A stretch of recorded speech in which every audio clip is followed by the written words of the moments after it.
Okay, here in Chapter 8, we were really starting the BC content of Calculus BC, but this first section kind of serves as a general overview or review of all the basic integration rules we've studied, which is why this is labeled a Cal AB and BC lesson. So in this lesson, we're just going to kind of review all our basic integration rules because in these later sections in Chapter 8, we're going to study more advanced integration techniques. Okay, so let's take a look at three similar integrals, but within these three integrals, they're going to require very different techniques for actually taking the integral. So in this first question here, we're taking the integral of 4 over x squared plus 9. As kind of a general overview of how you should approach these integral problems, even since we've learned them back in Chapter 4, is you should always at least ask yourself, can you simplify the integral that you're looking at? In this particular case, we have two terms in the bottom of this fraction, and we can't do anything with that. We can't split this up or anything, so we certainly can't simplify. I hope the next thing you always consider after that simplification, if it doesn't work, is a u substitution. And you'll notice really the only thing you could do is call the bottom u, x squared plus 9. If you were to call that u, you'd end up with a du of 2x dx. Unfortunately, there is no extra x in this problem. Because of those two things, you can't simplify and you can't use a u substitution. We're going to have to approach this with one of the things you saw back in Chapter 5. This is going to be one of those arctan sort of integrals. The reason it's an arctan integral mainly is because that regular, if you want to call it regular, u substitution won't work. We can't call the bottom u because if we do call the bottom u, I'll write this in here real quick, but just make note that this is not going to work. If you call the bottom u, you'll end up with du equals 2x dx. And the key here is, of course, the 2 we're not really so worried about, but we don't have an extra x in our problem over here. So calling the bottom u just won't work, so this is going to be an arctan kind of integral, which means we need to get this problem to look like the formula over here. So the first thing I'm going to do is pull out that constant of 4 in the top to the front of the integral, just so we don't have to worry about it for now. And then the goal is to rewrite x squared as something squared because we need a u squared. Luckily, it's already squared, so of course our u is going to be x. Second goal is to rewrite that constant as something squared. That's fairly easy. 9 is really 3 squared, so we know our a is equal to 3. Of course, we kind of need to finish our u-box here real quick, so du equals dx. If you recall, when we were doing these problems back at the end of Chapter 5, your goal was to literally transform the problem into this formula right here, because once it is, we know the answer is this. So I think we're ready to do that. Since we called ux, we're just going to end up with u squared. Since we called a 3, we're going to end up with a squared. So we've essentially accomplished that. I didn't write that step in here, but if you would like to see it, really this became du, the dx becomes du over u squared plus a squared. And of course, because of that, we know that the integral is this formula over here. 1 over a will be 1 over 3, arctan of u over a, or x over 3. Just don't forget, we still need to multiply by that 4 in the front. So that'll just become 4/3 arctan x over 3, and don't forget the all-important plus c. Very similar integral, but a different approach, and we can actually use what we talked about from the first one to kind of help us here. Again, we can't simplify this integral, I'd always start there, but now we can actually think about the thing that didn't work in part A in this first example above. We do have this extra x here in the top, so unlike part A, we can definitely just call the bottom u. And if we call the bottom u, we'll end up with 2x dx, which is great because we see an x dx, and all of that will go away. The other thing I'm going to do here is, I think for most of us, we got used to that step of where we'd move over that 2 as a half and write this, but I'm not going to do that. I'm going to approach this a little bit different, just to kind of give you guys a different way to approach these problems, because I notice I have a 4x here. I of course realize that 4 is 2 times 2. So what I'm doing here is I'm taking that 4x and splitting it into 2 times 2. Of course, there'll still be an x and a dx there, which is great because now we can make a complete substitution here. The 2x dx becomes du, the x squared plus 9 all becomes u, and of course we have that 2 out in the front. Recall from chapter 5, the integral of du over u is ln of the absolute value of u. And of course we can plug our u back in of x squared plus 9. Just to kind of recall from chapter 5, there were times where we could drop the absolute value from the u if it was appropriate. If you kind of want to avoid that thought and just kind of always keep it there, that's okay. But in a problem like this, I know I can drop that absolute value because x squared plus 9, no matter what value I plug in for x, that'll always be positive. So we really don't need those absolute value symbols. In this last problem, very similar. In the first one, there was no x in the top. In the second one, there was an x in the top. In this third one, we have an x squared in the top. And what you're going to have to recall, and we really didn't practice this all this much because these really don't show up on the AP test all that much, but it is a good technique to know. This is an improper integral, or an improper fraction, I should say. The reason it's improper is because the degree of the numerator, the highest degree of the numerator, is either bigger than or equal to the biggest power in the denominator. And because of that, what you're going to have to remember is to use long division first to rewrite your integral. I won't go over those steps of doing the whole long division. I'll kind of just give you the result here. And then now we have two terms that we can integrate. The integral of 4 separate from the integral of this fraction. And for this fraction, I'm going to pull that 36 out to the front just so you can appreciate we've actually done this integral before. We already did this integral above up here. We know that's an arctan integral. In this first problem, it was a 4 in front of the integral, and in this last one, we now have a 36. So ultimately, it's still the same answer. It's just now we have a 36 in front of our 1/3 arctan of x over 3. And of course, don't overcomplicate the integral of 4. The integral of 4 is just 4x. If we clean this up a little, of course, we can divide 3 into 36. So we end up with 4x minus 12 arctan x over 3. And again, of course, the all-important plus c. Okay, this slide we're going to kind of just go over the general overview of some of the little tricks, if you want to call it that, of getting integrals to fit some of the formulas that we have for taking integrals. So this will kind of just serve as a nice little overview of that.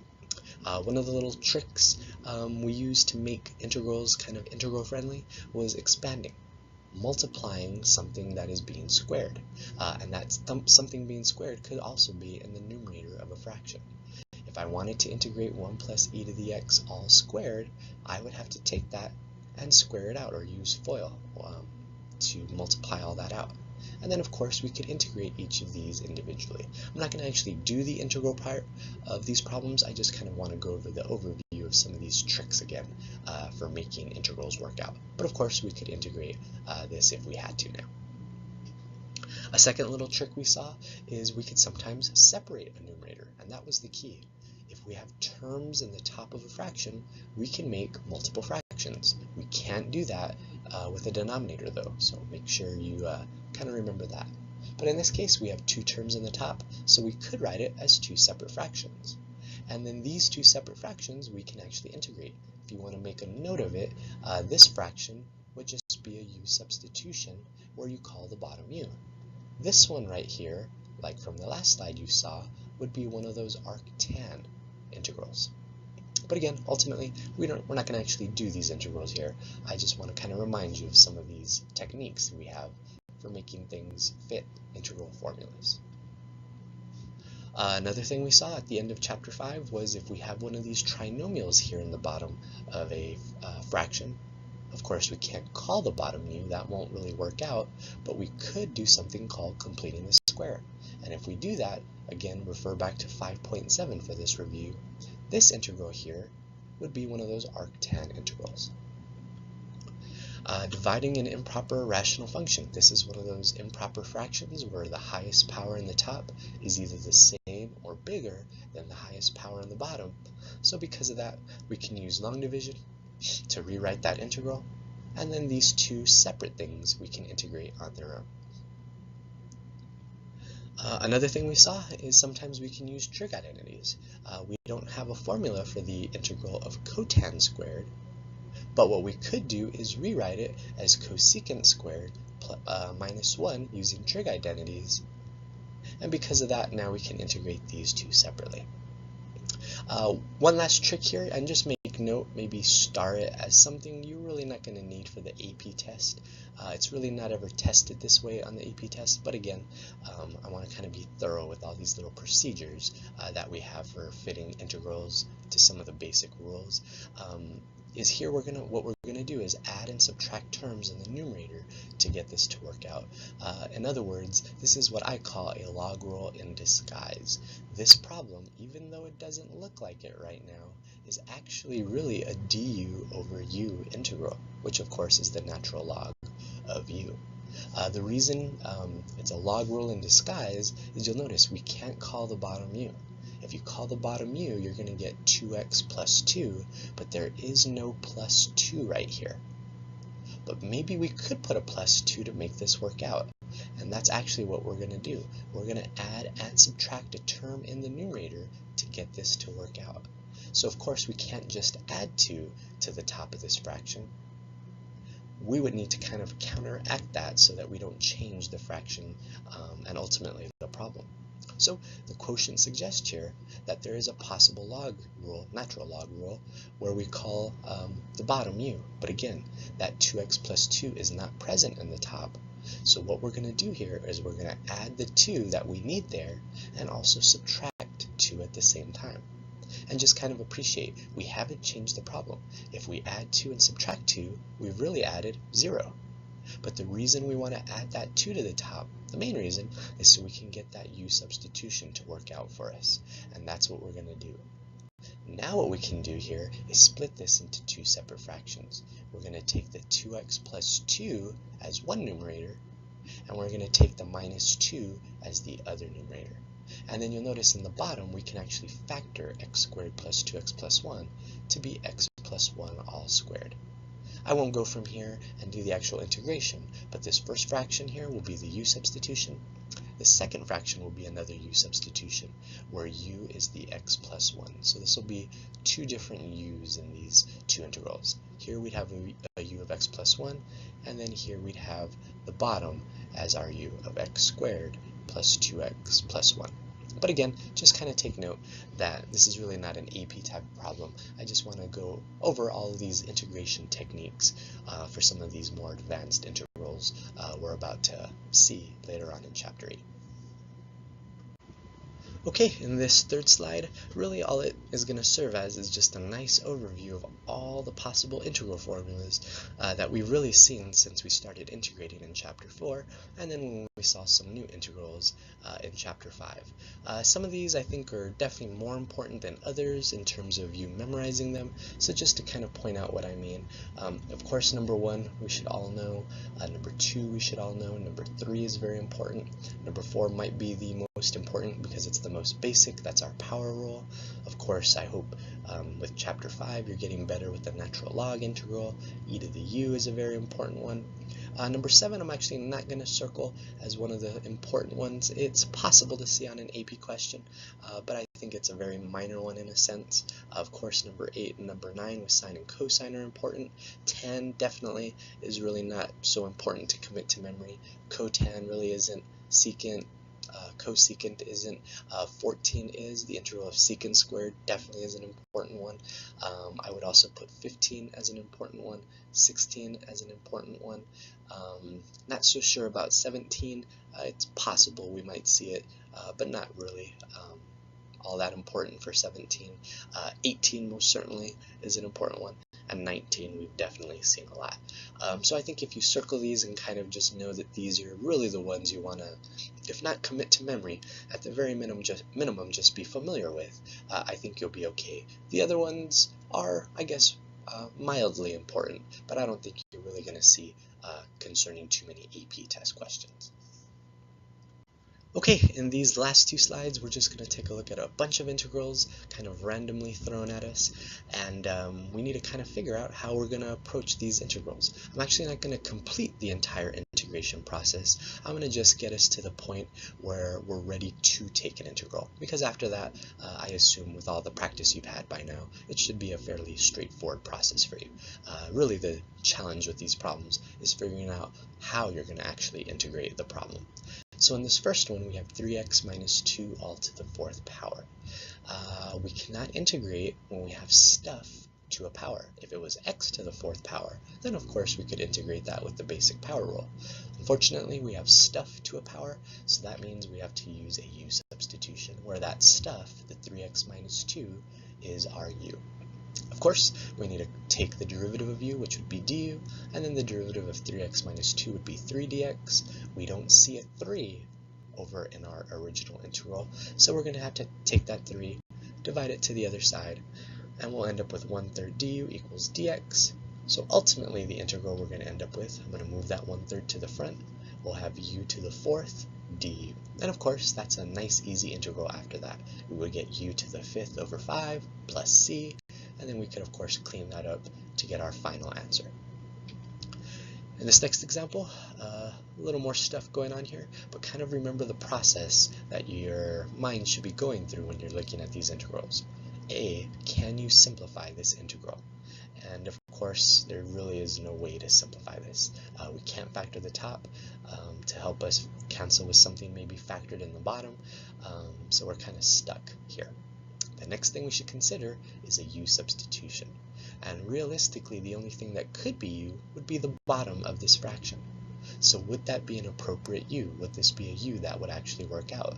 Well, if you take a look at this u, if we call the bottom u, when we take the derivative, we'll end up with 2t minus 1, which is great.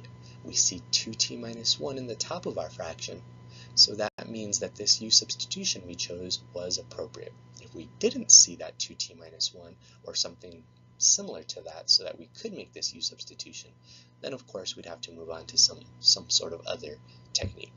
But luckily, all of this kind of works out. We swap everything out and it just becomes du over u, which would again be one of those natural log antiderivatives. In this type of a problem, the way we need to approach it, I hope, is becoming a little more obvious, in the sense that I hope you're remembering that we can't integrate any trig function when it doesn't have a plain x on the inside of it, or in this case, a t. By virtue of there being a t squared there, we would have to get that out of there by calling that u. Once we do that and take the derivative, we'll end up with 2t dt, and that's great. If we did not have this extra t here, I think we'd be in a little bit of trouble. But luckily, we see a t dt in our original problem. We don't see that 2 there. So, like I think you guys have gotten used to in a lot of problems, we're going to just take that 2 and divide it to the other side to get 1/2 du equals t dt. And of course, wherever we see this t dt, we're going to replace it with a 1/2 du. And of course, we're just left with sine u, since we call t squared u. After that, nice and easy integral. In this next problem, could be a little bit harder to identify what might be going on here, but the good news is, just keep in mind the process that I think you should go through in terms of evaluating how you should approach these integrals. Can you simplify this fraction? Well, unfortunately, we have 2 terms in the denominator, so we can't split this fraction up. That won't work.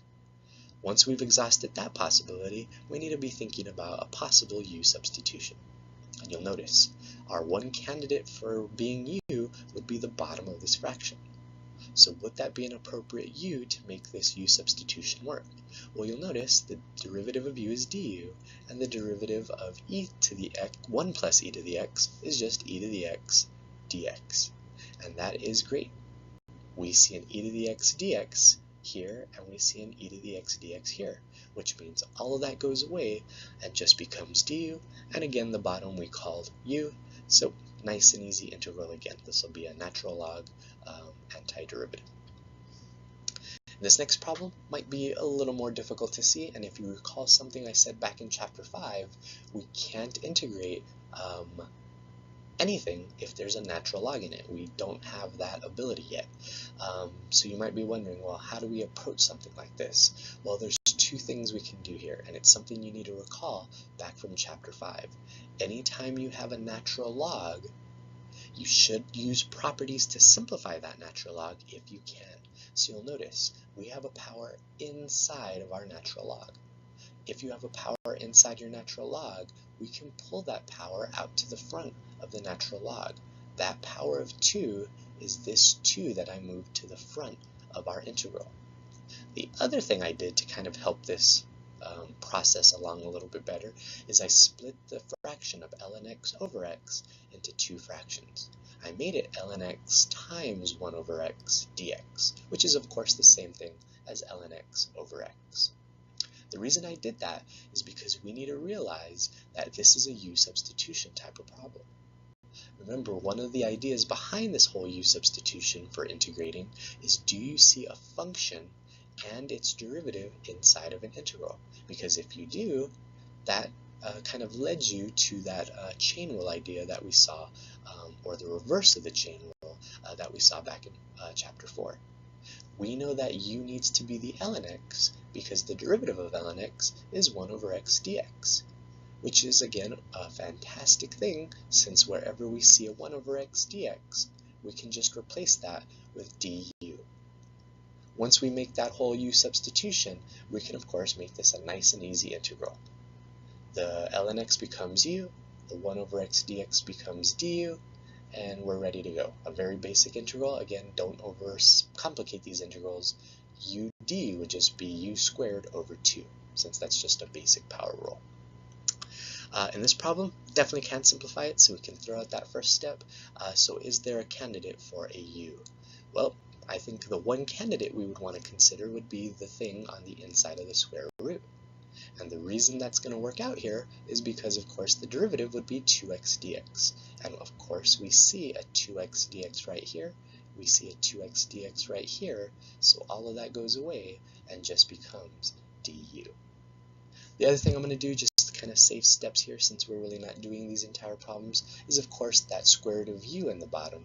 We need to move to the top of the fraction as u to the negative half, and then that negative that's in front of the integral came from the negative that was in front of the 2x. And again, a nice easy integral. We'll add 1 to the power and divide by that new power using the power rule.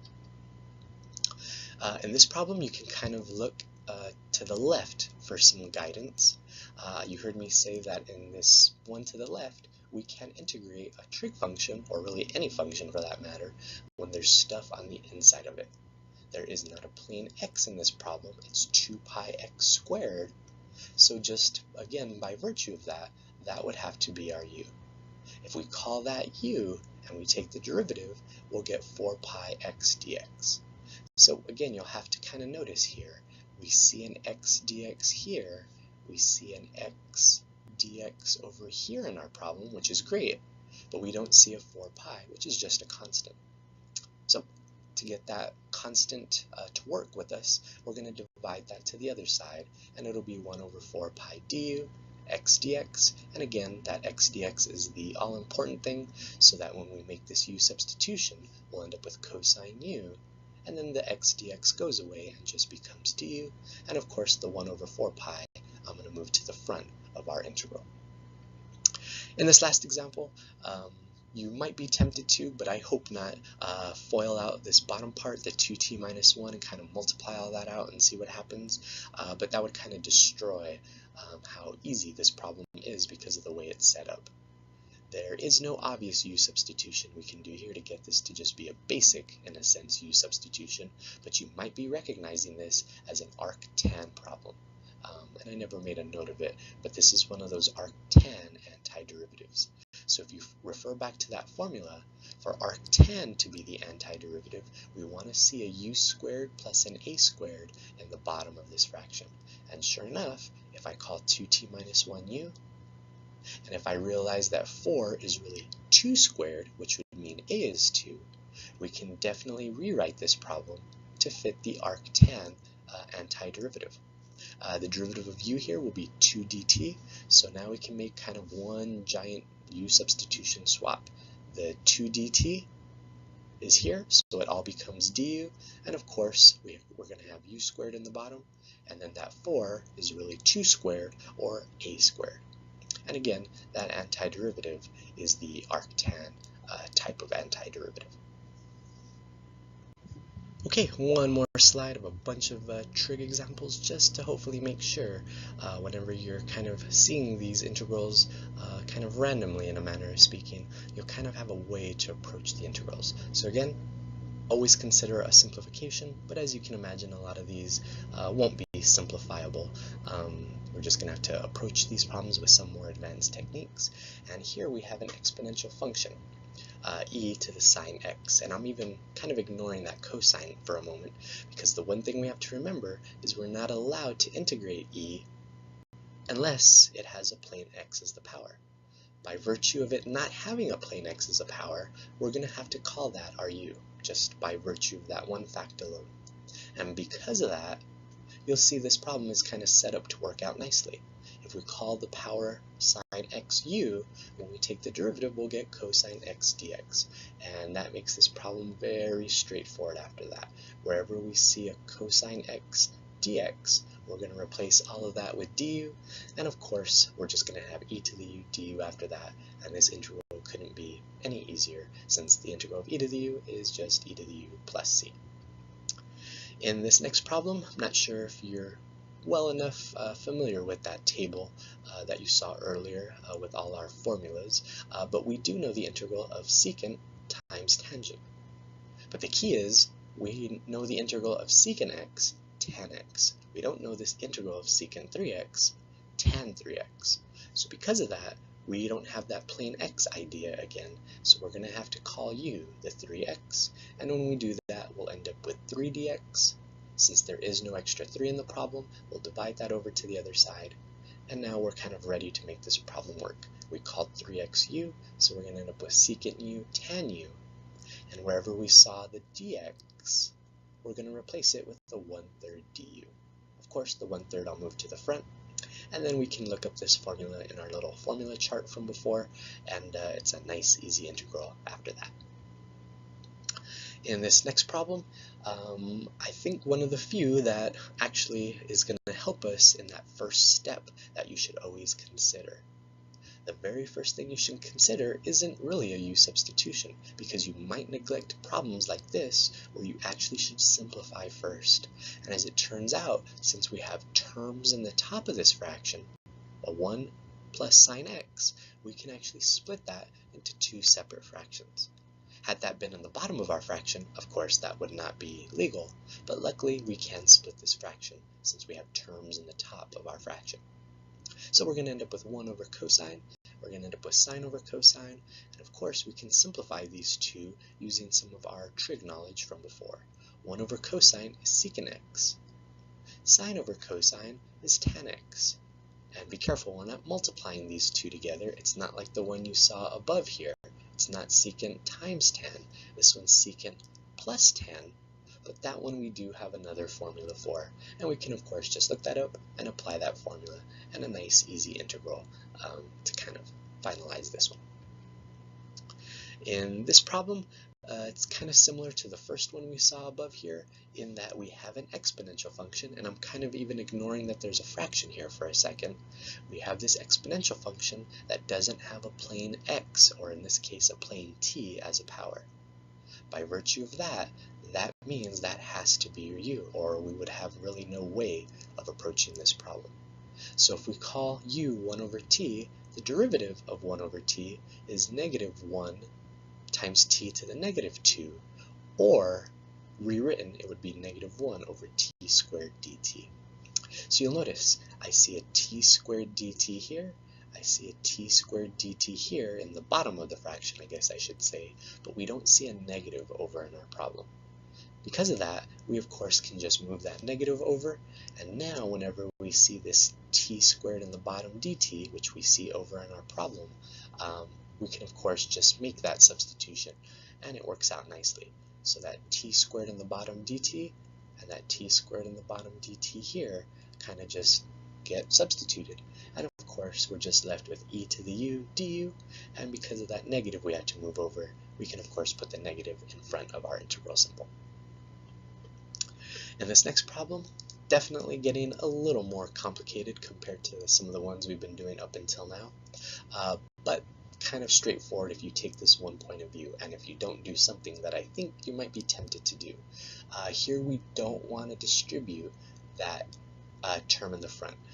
You might be tempted to distribute that term in the front, and I think that would at least be a decent way to start this problem if you weren't sure what to do, but that would kind of back you into a corner. We wouldn't be able to do anything once you distribute that term to each of our things on the inside of the parentheses. So if we can't distribute that to make it a simpler integral, then we need to approach this as a u substitution. I'm not sure if you can see it just because of the complexity of maybe what we're looking at here, but we should at least try calling something u. And as it turns out, if we call what's inside the parentheses u, this will actually work out quite nicely. The derivative of 1, of course, is 0. The derivative of negative 2 squared of x, if you simplify that, becomes negative 1 over the square root of x dx. I kind of skipped over the steps of showing all that, so be sure you can make that happen. But once you realize that that's the derivative, we know that that was the proper u substitution. We see a square root of x in the bottom of a fraction, and we see a dx. We see that square root of x dx right here in our problem. We don't see a negative in our problem, and I kind of ran out of space here to show that. But of course, we're going to have to take that negative and move it to the other side with the du, which ultimately means we're going to have a negative in front of our integral. So what are we going to end up with? Well, again, we called what's inside the parentheses u, and we're going to swap out all of that other stuff that you see circled in blue for a negative du. And that's again why we have that negative in front of our integral, and then the du on top of the fraction. And like you've seen hopefully many times now, the integral of du over u is the absolute value, the natural log of the absolute value of u. In this next problem, not sure if you're again recognizing it since we haven't seen it all that much, but this is an improper fraction. The biggest power in the top is either that or bigger than the biggest power in the bottom, which means we need to use long division to rewrite this integral. Again, won't spend the time going over those steps of rewriting using long division, but if you do that, you'll end up with these two pieces, an x plus 1 plus this fraction of 1 over x minus 1, and then both of these should be fairly easy ones to integrate. X is easy to integrate, 1 is easy to integrate, and if you're not quite seeing it here, this integral would require a basic u substitution where you call the bottom u, and then it'll work out. Oh, and then there you can see that little u box on the side there. In this next problem, again, not sure if it's recognizable very easy, but again, I think as a way to approach these problems, definitely can't simplify it. But could we use a u substitution here? Well, I'm going to go ahead and write this in, but it's really not going to work out. If we decide to call what's inside the radical u, you'll notice what's going to happen is we'll end up with negative 2t dt, which is not a bad thing that we have that negative 2 there, but what we don't see is a t over in our problem. If there was a t here in the top with that 3, then I think we'd be okay. But unfortunately, we don't see that t there, so this is not going to be a u substitution that's going to work out. So then how do we approach this? Well, we need to recognize this one as an arcsine problem. The reason it's arcsine is we see a constant squared, and that constant, by the way, which is a, is 1. And then we see a minus a function squared, or a u squared. And in this case, our u would just be a t, which would then mean du is equal to dt. And once we make all of this u substitution happen, dt becomes du. The 1, which is really 1 squared, becomes a squared. The t squared becomes really u squared.